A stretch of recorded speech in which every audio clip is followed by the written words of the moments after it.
যখন আমরা কোনো বনে প্রবেশ করি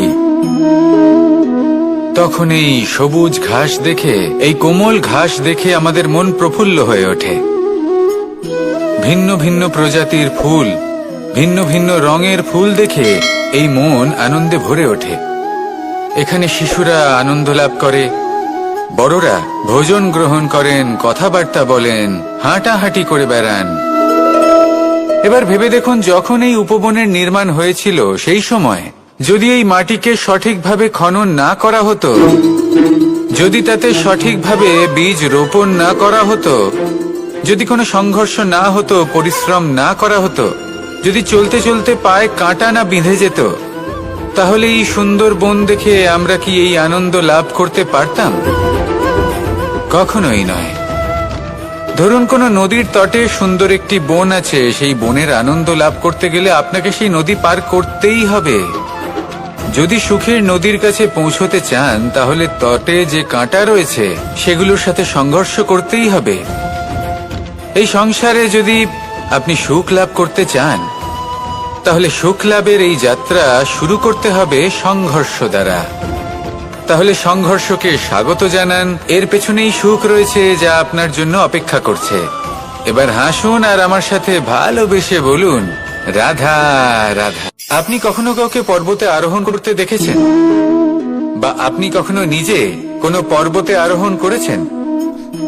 করে থাকলে আপনি এই বিষয়ে অবশ্যই জানবেন যে যখন আমরা শিখরের দিকে এগোই, ওপরের দিকে এগিয়ে চলি, তখন আমাদের একটু ঝুঁকে পথ চলতে হয়। তখনই আমরা সেই পর্বত আরোহণ করতে পারি। কিন্তু যে ব্যক্তি নিচের দিকে ফিরে আসছেন, তিনি কিন্তু ঝুঁকে চলেন না, তিনি দৃঢ়ভাবে সোজা হয়ে নিচে নামেন। এই ভারসাম্য বজায় রাখার এই খেলাতে সংসারের একটা সার লুকিয়ে রয়েছে। যদি আপনিও জীবনে উঁচুতে উঠতে চান, শিখরে পৌঁছতে চান, তাহলে আপনাকেও নত হয়ে, বিনম্র হয়ে সামনে এগোতে হবে। সেখানে যদি আপনি বুক চিতিয়ে উদ্ধতভাবে অহংকার বোধ নিয়ে চলতে থাকেন, সেখান থেকেই আপনাকে নিচে নামতে হবে। কোনো ব্যক্তি তার বিনম্র স্বভাব দেখেই বোঝা যায় যে সেই ব্যক্তি সাফল্যের শিখর দেশে আরোহণ করছে নাকি নিচে তথা খাদের দিকে যাত্রা করছে। তাই সবসময় বিনম্র থাকুন, শ্রেষ্ঠ কর্ম করুন, পরিশ্রম করুন, আর আমার সাথে ভালোবেসে বলুন, রাধার। মানুষ একটা অত্যন্ত শ্রেষ্ঠ কর্ম করতে পারেন, সেটা হলো ভুলে যেতে পারা। আর সেটা বরদানের চেয়ে কম কিছু নয়। মানুষকে যখন কোনো কারণে নিজের প্রিয়জনদের থেকে দূরে যেতে হয়, তখন মনে দুঃখ জাগ্রত হয়। তিনি সেই দুঃখকে ভুলতে পারেন। কখনো কোনো সম্পর্ক থেকে যদি দুঃখ পেয়ে থাকেন, তখন সেই দুঃখকে ভুলতে পারেন। কিন্তু এই সংসারের প্রত্যেক আবেগ, প্রত্যেক বস্তু ভুলে যাওয়া উচিত নয়। বিশেষ করে আমাদের প্রিয়জন, আমাদের পরিবারের সদস্য। যখন এই সংসার থেকে ওনারা চলে যান, তখন যে সৎকর্ম ওনারা করেছেন, যে প্রেরণা ওনারা আমাদের প্রদান করেছেন, কখনো ভুলে যাওয়া উচিত নয়। যখন আপনি কোনো উঁচু স্থানে পৌঁছে যান, আপনি সাফল্য লাভ করেন, তখন সেই সকল বন্ধুদের ভোলা উচিত নয় যারা আপনার সাথে আরম্ভ থেকে ছিল, যারা সব সময় আপনাকে সাহায্য করেছে। আর সবথেকে গুরুত্বপূর্ণ কথা, আপনার বয়স যতই বৃদ্ধি পাক না কেন, মাতা পিতাকে কখনো ভুলবেন না। আপনি যতই বড় হন না কেন, আপনি তাদের সন্তানই থাকবেন। অভিজ্ঞতার দিক থেকে ওনাদের থেকে ছোটই থাকবেন। তাই সবসময় নিজের মাতা পিতাকে নিজের সাথে রাখুন, কখনো তাদের ভুলবেন না। সেই সকল ব্যক্তিদের ভুলে যাবেন না যারা দুঃখের দিনে আপনার সাথে ছিল, তবেই জীবনে সুখ পাবেন। আসুন আর আমার সাথে ভালোবেসে বলুন, রাধা রাধা। কখনো কখনো আমরা শুভ উদ্দেশ্য নিয়ে কারোর মঙ্গল কামনা করি, তার জন্য কোনো ভালো কর্ম করি, এবং সেই ব্যক্তি আমাদের বন্ধুত্ব নিয়েই, আমাদের সম্পর্ক নিয়ে, আমাদের সততা নিয়ে প্রশ্ন করতে থাকে, আমাদের সন্দেহ করে। তখন আমাদের দুঃখ হয়, কিন্তু এটা হওয়া উচিত নয়। কারণ যখনই কোনো ব্যক্তি আপনাকে সন্দেহ করছে, তাতে আপনারই মূল্য বৃদ্ধি পাচ্ছে। একটা কথা বলুন, আপনি কখনো শুনেছেন যে কয়লার শুদ্ধতার পরিমাপ করা হচ্ছে? শোনেননি। কারণ এমনটা কখনো হয়ই না। শুদ্ধতার পরখ শুধুমাত্র সোনার ক্ষেত্রে করা হয়। যখন এই সোনা এই পরীক্ষায় উত্তীর্ণ হয়, তখন সেই সোনা কতটা মূল্যবান সেটা সংসার জানতে পারে। সেই রকমই এই সংসার আপনাকেও পরখ করবে। যখন আপনি এই পরীক্ষায় উত্তীর্ণ হবেন, তখন আপনার মূল্য কতটা অধিক সেটা এই সংসারও জানতে পারবে। সেই জন্য যখনই কেউ আপনার উপর সন্দেহ করবে, দুঃখ পাবেন না। শুধু এই কথাটার খেয়াল রাখবেন, আপনি কি উচিত পথে চলেছেন, উচিত কর্ম করছেন। সকলের প্রতি আপনার মনে যেন সদ্ভাবনা। মানুষের এই সংসারে জীবনযাপন করার জন্য কিছু জিনিসের প্রয়োজন পড়ে। এমন কিছু আবেগ, এমন কিছু বস্তু আছে যেগুলো তার প্রয়োজন হয়। কিন্তু সব থেকে বেশি যে জিনিসটা তার প্রয়োজন হয় সেটা হলো সম্মানের। আমাদের ভালো লাগে যখন কেউ আমাদের সম্মান করে। আমরা কাউকে সম্মান করলে তারও সেটা ভালো লাগে। কিন্তু আপনি দেখবেন যে সংসারে বেশিরভাগ মানুষ দুটি মাপদণ্ডের ভিত্তিতে সম্মান করেন। হয় বয়স দেখে করেন বা উপার্জন দেখে, অর্থাৎ সেই ব্যক্তি কতটা উপার্জন করেন। এবার ভেবে দেখুন, এটা আবশ্যক নয় কারোর বয়স যদি বেশি হয় তার বুদ্ধিও ততটাই বেশি হবে।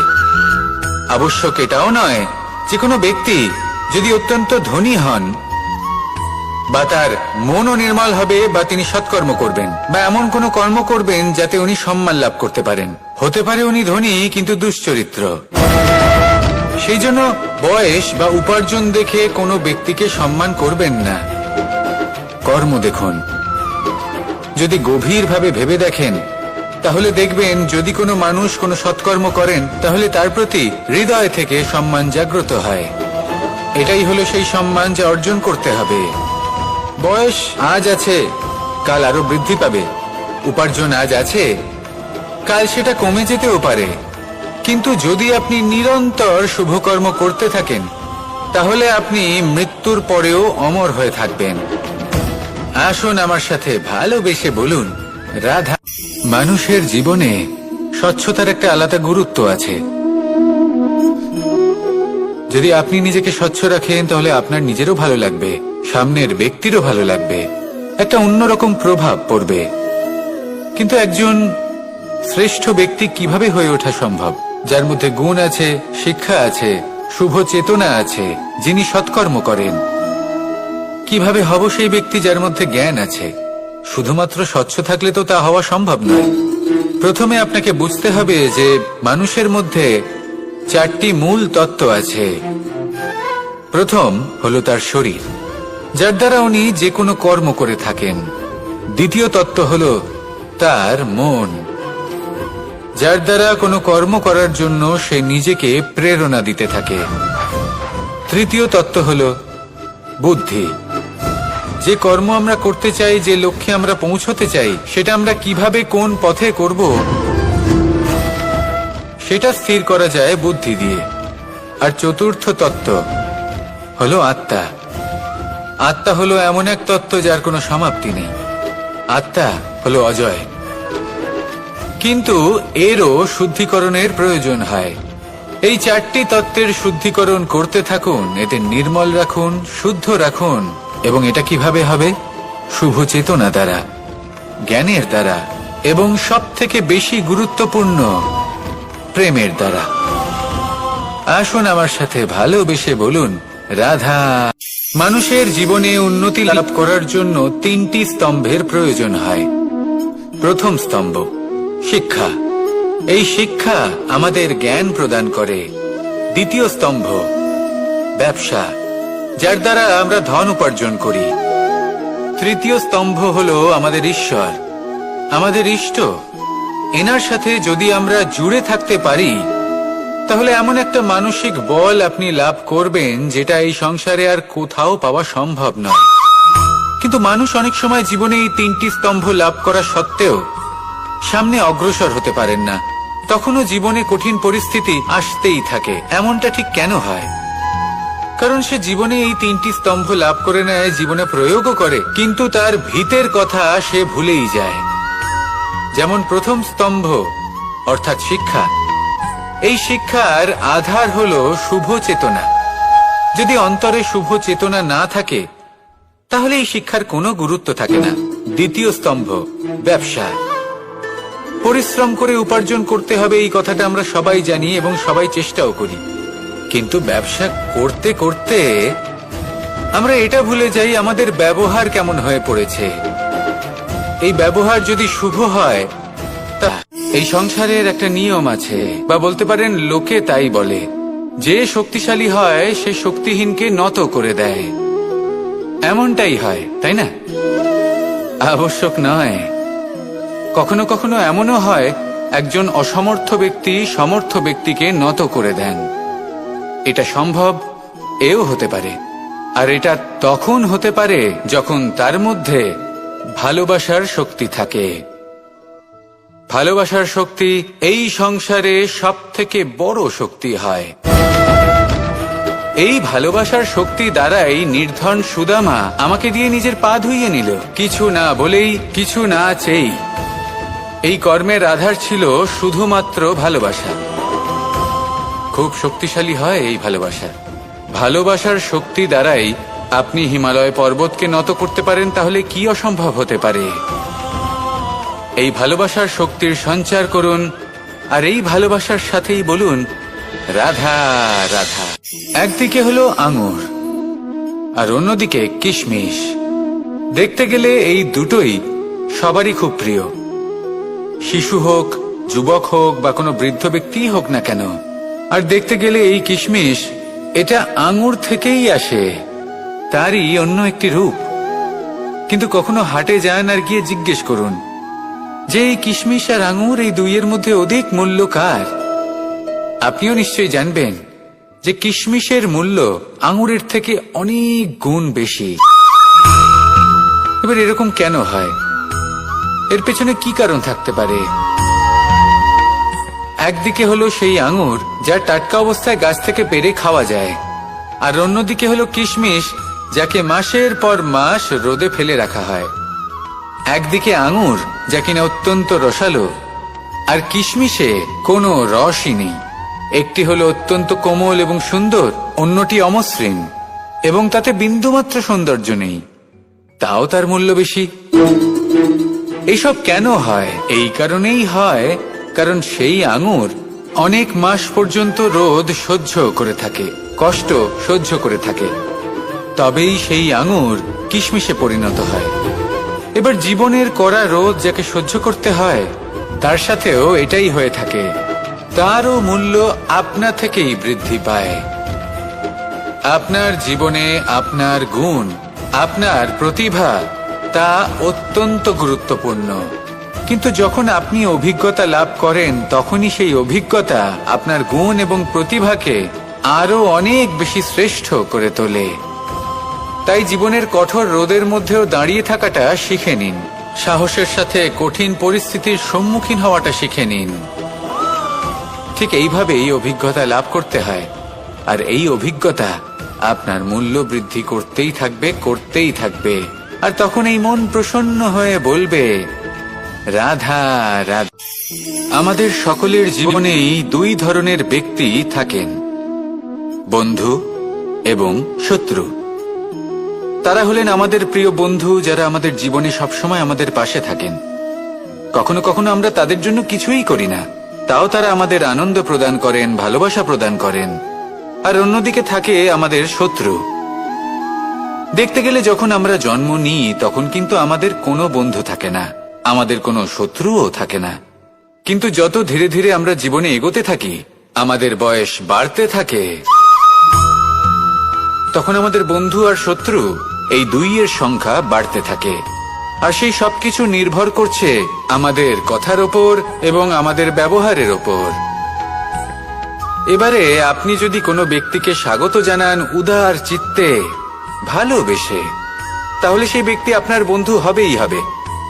কিন্তু যদি আপনি নিজে হাতে কাউকে সামনে অগ্রসর হতে বাধা দেন, বিনা কারণে তার সাথে খারাপ ব্যবহার করেন, তাহলে তার মনে শত্রুতার বোধ অবশ্যই জেগে উঠবে।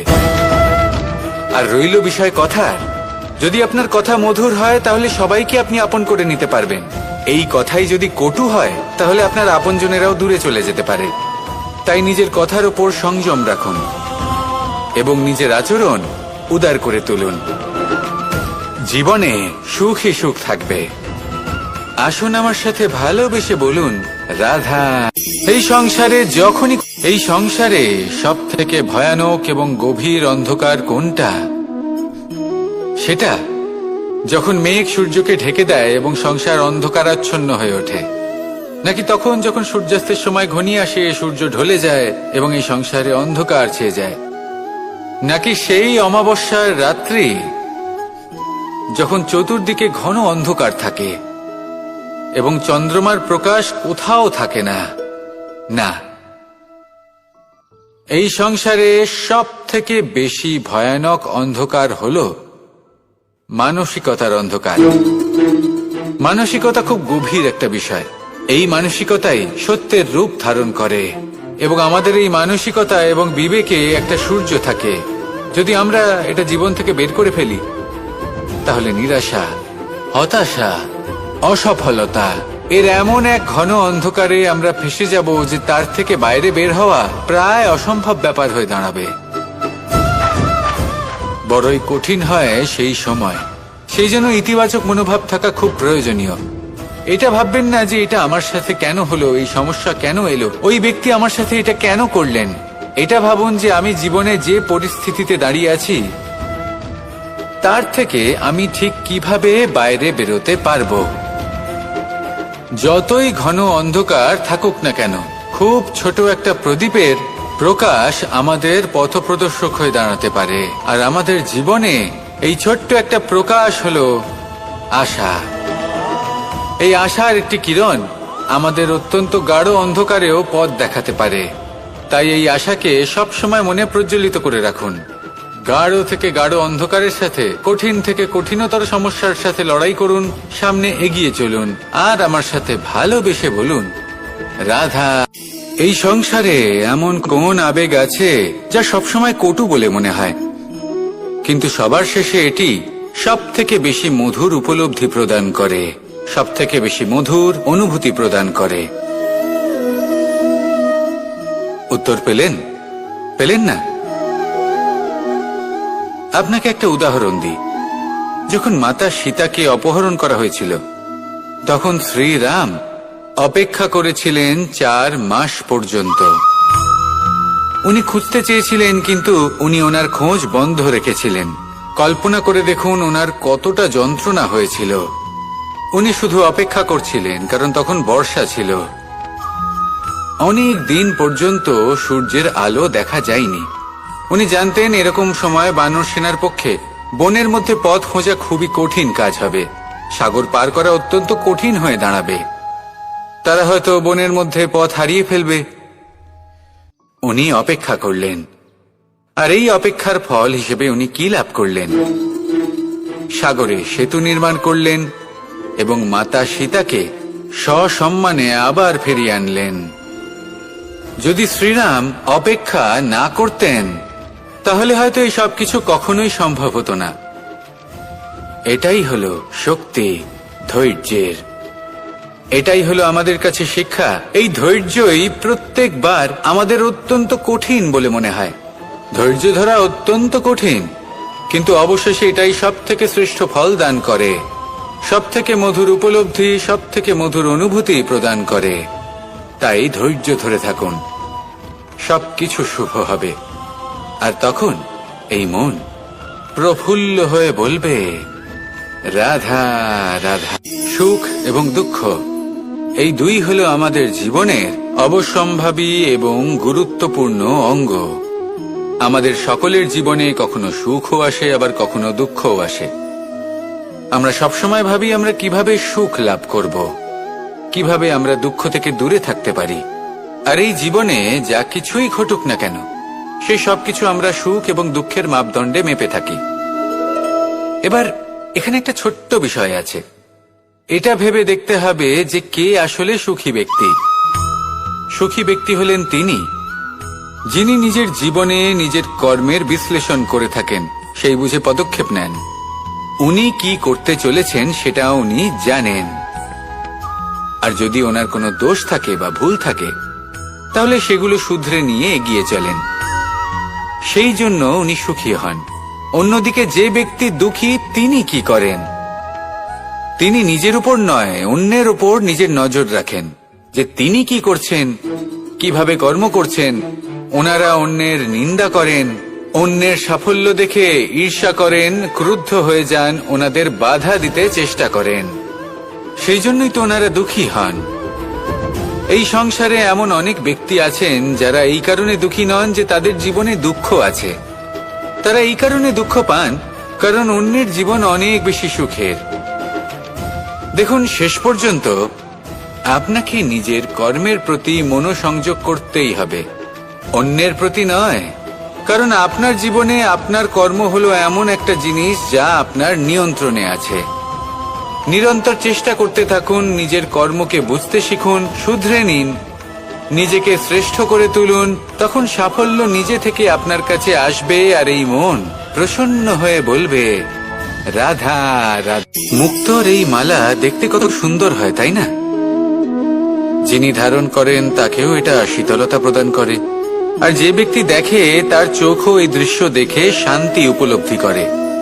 কিন্তু ভাবুন, যদি এমন কিছু হয় যে সুতো দ্বারা এই মুক্তোর মালা তৈরি হয়েছে সেটা কেউ ছিঁড়ে দেয়, তাহলে এই মুক্তোর মালা ছিঁড়ে যাবে আর সমস্ত মুক্তো মাটিতে পড়ে যাবে, ছড়িয়ে পড়বে। তখন কি আমরা এটা ভাববো যে এটা তো মাটিতে পড়ে থাকা বস্তু, এটা আমি তুলবো না?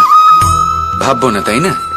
আমরা নিচু হয়ে একটা মুক্তো কুড়িয়ে নিই এবং আবার এদের সুতোর মধ্যে প্রবেশ করাই। কেন? কারণ এই মুক্তো হলো বহুমূল্য। এতে কোনো সন্দেহ নেই যে এই মুক্তো হলো বহুমূল্য। কিন্তু এর থেকেও অনেক বেশি বহুমূল্য হলো আমাদের জীবনে আমাদের সম্পর্ক, আমাদের বন্ধু বান্ধব। এই সম্পর্কেও কখনো কখনো বিবাদ হয়, মনোমালিন্য হয়, এগুলোও ছড়িয়ে যায়। আর সেই সময় এই মুক্তোর মতোই নত হয়ে আমাদের এই সম্পর্কগুলিকে হাতে তুলতে হবে, এদের জুড়তে হবে, এদের আগলে রাখতে হবে, কারণ এদের থেকে বহুমূল্য আর কিছুই নেই। আর যদি এই কাজটা আপনি শিখে নিতে পারেন, তাহলে আপনার জীবনের এই সম্পর্ক, এই বন্ধুত্ব সবসময় আপনাকে বল প্রদান করবে, আনন্দ প্রদান করবে, আর এই মন সুপ্রসন্ন হয়ে বলবে, রাধা রাধা। আপনারা সবাই একটা গাছের পাতাকে দেখুন, যতক্ষণ পর্যন্ত ও গাছের সাথে, মানে গাছের ডালের সাথে জুড়ে থাকে, সে সবুজ থাকে, বাতাসের সাথে সে নড়তে থাকে। যতক্ষণ পর্যন্ত ও সূর্য থেকে পাওয়া রশ্মির শক্তি গাছে পৌঁছে দেয়, ততক্ষণ ও ডালের সাথে যুক্ত থাকে। কিন্তু যখন সেই পাতা শুকিয়ে যায়, তখন তার কোনো গুরুত্ব থাকে না। সেই পাতা গাছের ডালে এবং বৃক্ষের কাছে বোঝা হয়ে থেকে যায়। এবং এমন এক সময় আসে যখন সেই ডালটি শুকনো সেই পাতাকে পরিত্যাগ করে। এটাই আমরা এই প্রকৃতিতে দেখি এবং এটাই হলো সত্য। আর এটাই আমাদের জীবনে খুব বড় একটা শিক্ষা। যদি আপনিও নিজের জীবনে নিজের আপনজনদের কাছে বোঝা স্বরূপ হয়ে দাঁড়ান, তাহলে তারা আপনাকে যতই ভালোবাসুক না কেন, ওনারা যদি নাও চান, তাহলেও এমন এক দিন আসবে যখন আপনার আপনজন আপনাকে পরিত্যাগ করবে। সেই জন্য সবসময় আত্মনির্ভর হয়ে ওঠার চেষ্টা করুন, নিরন্তর পরিশ্রম করতে থাকুন, কারোর উপর বোঝা হয়ে থাকবেন না, বরং তার সাথে মিলে দায়িত্ব পালন করুন। এমনটা করবেন, তাহলে আপনার সম্মানও বজায় থাকবে এবং সম্পর্কের মধ্যে আপনার মূল্যও বজায় থাকবে। আসুন আর আমার সাথে ভালোবেসে বলুন, রাধা রাধা। আমাদের মধ্যে এমন অনেক মানুষ আছেন যারা বই পড়তে পছন্দ করেন, অনেক মানুষ আছেন যারা ভিন্ন ভিন্ন রকমের কাহিনী পড়েন। এবার পড়তে পড়তে মাঝে এমন একটা অধ্যায় অবশ্যই আসে যা আমাদের হৃদয় স্পর্শ করে যায়। আমরা হৃদয় যন্ত্রণা অনুভব করি, তাও আমরা সেই কাহিনী শেষ পর্যন্ত পড়ি এবং তখন আমরা বুঝতে পারি যে সেই যন্ত্রণাময় অধ্যায়টি কেন এসেছিল, তার থেকে আমরা কি শিক্ষা পেলাম এবং আমরা অবশেষে লক্ষ্যেও পৌঁছলাম। কিন্তু যদি সেই যন্ত্রণাদায়ক অধ্যায়টিতে আপনি থেমে যান আপনি যদি এটা ভাবেন যে আমি আর পড়তে পারবো না, তাহলে আপনি জানতেও পারবেন না যে পরবর্তীতে কি হতে চলেছে। এই মন দুঃখে ভরে উঠবে, মনে প্রশ্ন আসতেই থাকে যার উত্তর আমরা পাই না, নিজেদের লক্ষ্য বুঝতেই পারি না। এইভাবেই আমাদের জীবনেও যদি এমন কিছু হয় যা অত্যন্ত দুঃখজনক, যদি এমন কোনো কঠিন অধ্যায় আপনার জীবনে আসে, থামবেন না। তা হলো আপনার জীবনের কাহিনীর একটি যন্ত্রণাদায়ক দুঃখজনক অধ্যায় মাত্র। শেষ পর্যন্ত এই কাহিনীতে টিকে থাকুন, কর্ম করতে থাকুন। আপনি বুঝতে পেরে যাবেন যে এই কঠিন পরিস্থিতি আপনার জীবনে কেন এসেছিল। আপনি শিক্ষাও লাভ করবেন এবং লক্ষ্যও লাভ করবেন। আসুন আমার সাথে ভালোবেসে বলুন, রাধা রাধা। আশা এবং বিশ্বাস মানুষের জীবনের দুই অমূল্য স্তম্ভ। এটাই হলো ঢাল এবং এটাই হলো অস্ত্র। এটাই আমাদের রক্ষা করে এবং এটাই আমাদের জীবনের পথ প্রশস্ত করে। কিন্তু ছোট একটা সমস্যা আছে। এবার যদি আপনি বটবৃক্ষের থেকে এই আশা রাখেন যে এ আমাকে ফল দেবে, তাহলে সেই আশা ভঙ্গ হওয়াই স্বাভাবিক। আর যদি আপনি বিশ্বাস করেন যে খেজুর গাছ আপনাকে ছায়া প্রদান করবে, তাহলে সেই বিশ্বাসও অবশ্যই ভঙ্গ হবে। তাহলে কি করা উচিত? চোখ বন্ধ করে যে কাউকে বিশ্বাস করার আগে বা যে কারোর থেকে আশা রাখার আগে নির্বাচন করুন যে কার ওপর বিশ্বাস রাখতে চান, কার ওপর আশা রাখতে চান। তবে আমি তো বলবো যে বিশ্বাস করতে হলে নিজের ওপর করুন, যে এই সংসারে এমন কোনো কাজ নেই যা আপনি করতে পারেন না। আর শুধু কর্ম করতে থাকুন আর ভরসা রাখুন ঈশ্বরের ওপর, যে উনি আপনার কর্ম দেখবেন আর আপনাকে আপনার কর্মফল অবশ্যই দেবেন, আপনাকে সাফল্য দেবেন। যদি আপনার বিশ্বাস অটল হয়, নিরন্তর পরিশ্রম করেন, তাহলে ঈশ্বর কখনোই আপনার আশা ভঙ্গ হতে দেবেন না। আসুন আর আমার সাথে ভালোবেসে বলুন, রাধা। যখন মানুষের মৃত্যু হয় তখন কি হয়? অনেক সংখ্যক মানুষ শোক পালন করতে চলে আসেন। যে ব্যক্তি মৃত্যু লাভ করেছেন তার অনেক বস্তু থাকে যেগুলো তার প্রিয়, যেগুলো তিনি ব্যবহার করেছেন। তার শয্যা, তার বস্ত্র, তার আভূষণ সবকিছু তার থেকে বিচ্ছিন্ন করা হয় এবং খালি হাতে তাকে শ্মশানের উদ্দেশ্যে রওনা করা হয়। আমি আপনাকে এই প্রশ্ন করতে চাই, আপনি এই সংসারে কি অর্জন করেছেন? ধন সম্পত্তি, বস্ত্র, আভূষণ, এই সবকিছু যে আপনি অর্জন করেছেন, আপনার মৃত্যুর পরে তা আপনার থেকে দূর হয়ে যাবে। এর উত্তর হলো একটাই, আপনার কর্ম। শুধু সেটাই আছে যা একান্ত আপনার, আর শুধু সেটাই এই সংসার থেকে চলে যাওয়ার পরেও সংসারেই জীবিত থাকবে। যদি আপনি দুষ্কর্ম করেন, তাহলে এই সংসার আপনাকে একটি অনুচিত উদাহরণ হিসেবে মনে রাখবে যে এই ব্যক্তি খুব পাপী ছিল, অনুচিত কর্ম করতেন। যে পথে তিনি চলেছেন সেই পথে কারোর চলা উচিত নয়। সেখানেই যদি আপনি সৎকর্ম করেন, তাহলে সংসার চিরকাল এটাই বলবে যে খুব ভালো মানুষ ছিলেন, সবাইকে ভালোবাসতেন, সবাইকে সাহায্য করতেন, আমার খুব প্রিয় মানুষ ছিলেন। এটাই হলো শ্রেষ্ঠ কর্ম। সেই জন্য জীবনে শুধুমাত্র ধন সম্পত্তি, আভূষণ এই সব অর্জন করতে গিয়ে নিজের মনোনিবেশ করবেন না। শ্রেষ্ঠ কর্ম করুন। সংসার থেকে চলে যাওয়ার পরেও এই কর্মই এই সংসারে আপনাকে জীবিত রাখবে। আসুন আমার সাথে ভালোবেসে বলুন, রাধা রাধা। এই শুকনো পাতাটিকে দেখুন, নিষ্প্রাণ হয়ে পড়েছে। কোনো একটা সময় এই পাতাটি একটা গাছের ডালে ছিল। সেই গাছ ওর লালন পালন করত। যখন যখন বাতাস বইত, এই পাতায় কম্পন দেখা দিত, মনকে প্রফুল্ল করে তুলত। কোনো একদিন এই পাতা গাছের ডাল থেকে ঝরে পড়ে গেল। নিঃসন্দেহে ও নিজের স্বাধীনতা পেল, কিন্তু আস্তে আস্তে শুকিয়ে গেল, নিষ্প্রাণ হয়ে গেল। দেখুন, আমি এই কথা বলছি না যে স্বাধীনতা অনুচিত, কখনোই না। কিন্তু যে কোনো পরিস্থিতিতে স্বাধীন হতে চাওয়া এটা নিশ্চিত রূপে অনুচিত। আমরা যদি আমাদের জীবনে পরিবারের গুরুত্ব ভেবে দেখি, তাহলে এই পরিবারে যতই মতভেদ থাকুক না কেন, যতই মনোমালিন্য থাকুক না কেন, যতই বিবাদ থাকুক না কেন, এই সব মিটিয়ে নেওয়া অত্যন্ত প্রয়োজনীয়। সেই সবকিছু সমাপ্ত করা অত্যন্ত প্রয়োজনীয়। কখনো এই পরিবারকে ভাঙতে দেবেন না, কখনো এই পরিবার থেকে দূরে চলে যাবেন না। এই পরিবার হলো আমাদের জীবনের একটা অমূল্য সম্পদ, অমূল্য এক আশ্রয়, যা এই সংসারে হয়তো কোথাও আপনি পাবেন না। তাই একে আগলে রাখুন।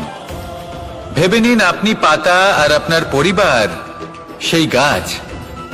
আসুন আমার সাথে ভালোবেসে বলুন, রাধা রাধা। কখনো কখনো অন্ধকারের সাথে লড়াই করার জন্য আমরা প্রদীপ জ্বালাই।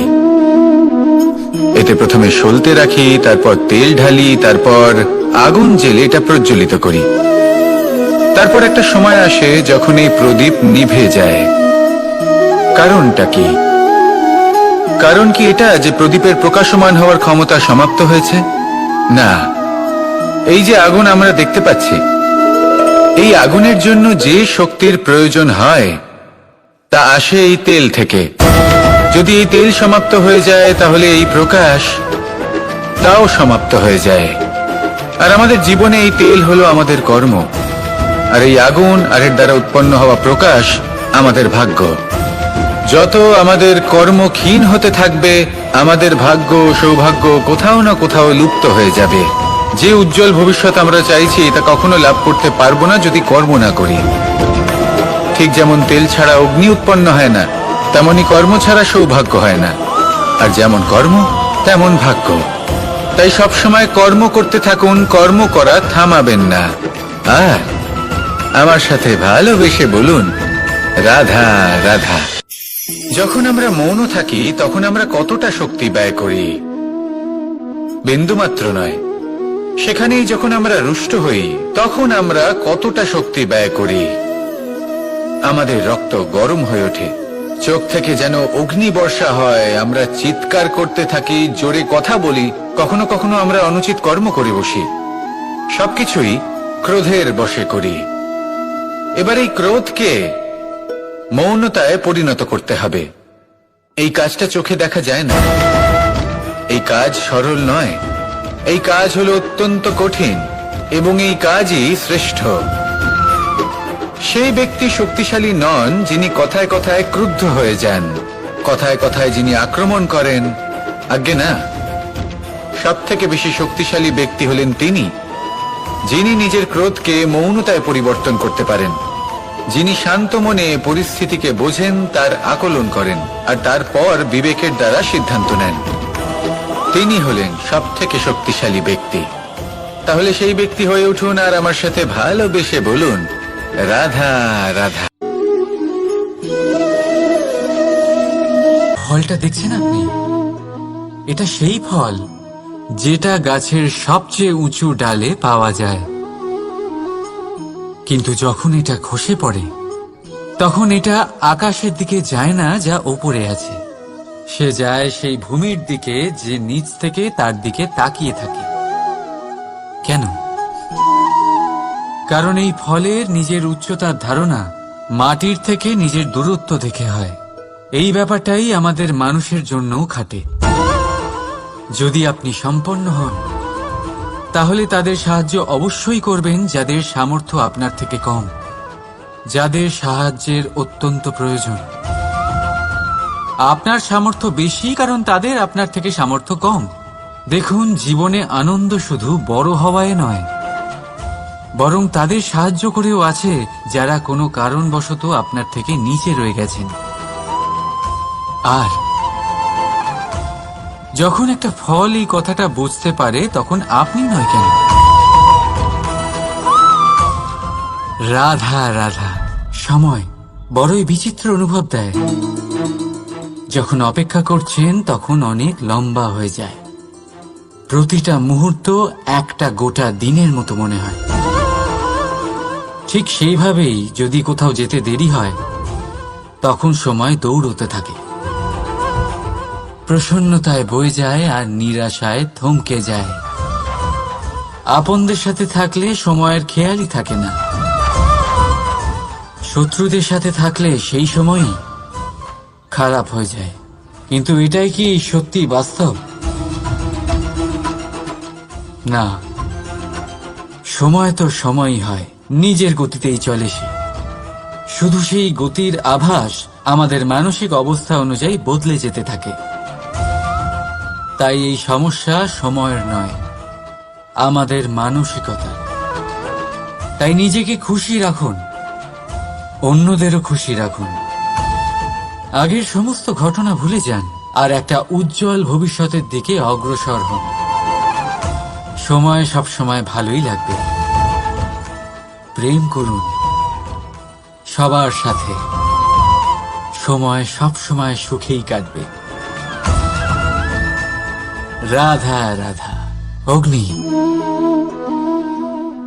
জীবনে খুব মহত্বপূর্ণ হয়। এই অগ্নি উজ্জ্বলতা হয়ে আমাদের জীবিত রাখে।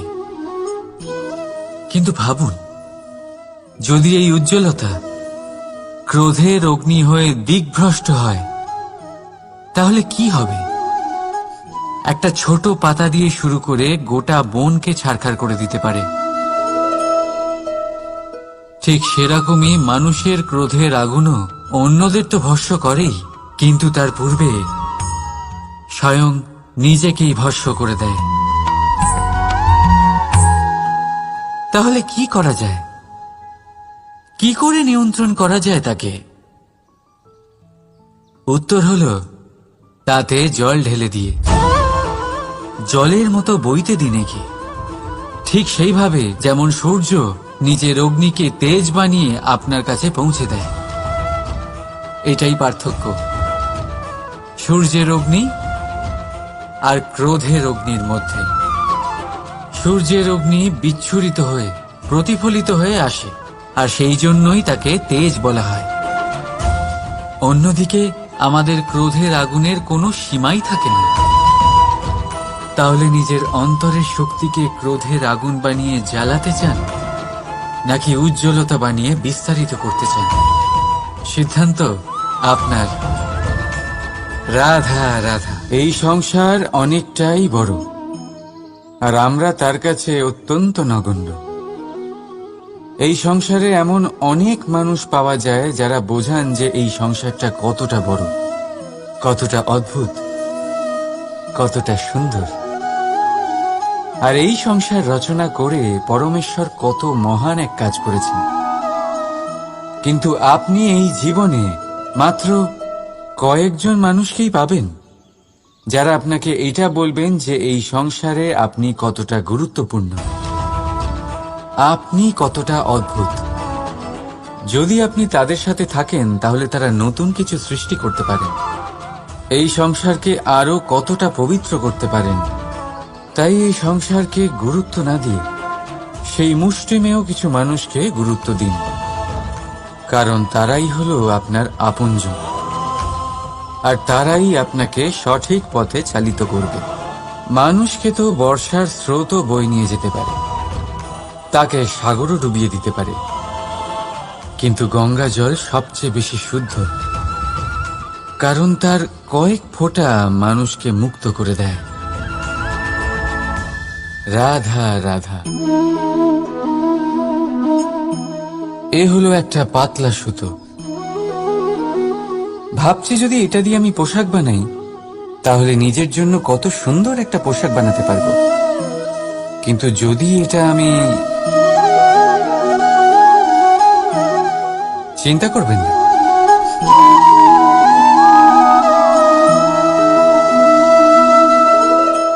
দেখুন এই সুতো জোড়া লেগে গেল। শুধু পার্থক্য হচ্ছে এটাই যে আগের মতো এটা আর সরল নেই, আর এটার দৈর্ঘ্য আগের থেকে কিছুটা কমে গেছে। এই সংসারে প্রেমের সাথেও ঠিক এটাই হতে পারে। প্রেমের এই সুতো যা দুই মানুষকে একসাথে বেঁধে রাখে, অহংকার আর স্বার্থের আঘাত সে সহ্য করতে পারে না, ছিঁড়ে যায়। চেষ্টা করলে আবার এই সম্পর্ক হয়তো জোড়া লাগতে পারে, কিন্তু তা আগের মতো কখনোই থাকে না, কারণ মনে গিট পড়ে যায়। সেই জন্য প্রেমকে স্নেহের সাথে সামলে রাখুন, অহংকার আর স্বার্থের থেকে দূরে থাকুন। রাধা রাধা।